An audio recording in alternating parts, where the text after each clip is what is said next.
was studying journalism, I did my first graduate program was it was a Master of Arts in journalism at Mizzou. And that was when I was first introduced to a historical scholarship. So my original goal was just to do this 4+1 program. It was 1.5 extra years after my undergraduate program. And then I'd go back to Chicago, back to the city, work in advertising or marketing.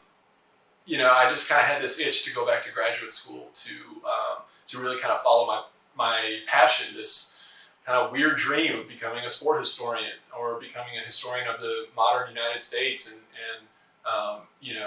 focusing on sports and class and race and American culture and mass media, so kind of bringing everything together. I really liked Georgia Tech when I even came down to visit before I submitted my application. So that was Martin Luther King weekend in January of 2019.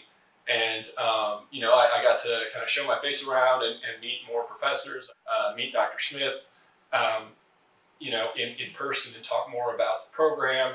And I just really kind of fell in love with not only the campus, but the program, the interdisciplinary aspect of the program itself. It was history and sociology, and then there's the technology and science aspect. And, I think the department does a really good job of,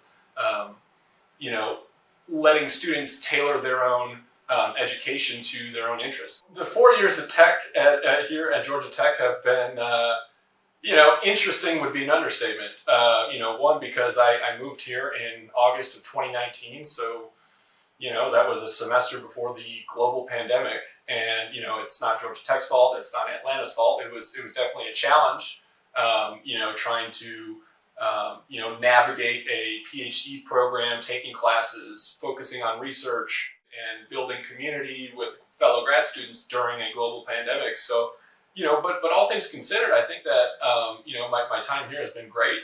I took a lot of classes that introduced me to concepts and ideas that, about the American South, about the history of technology that I found very fascinating. You really learn more about yourself as you're trying something new and learning new material and trying to master it all, and then applying it to your own understanding and your own concepts of your place in the world, and also thinking about what you want to do with that information later on.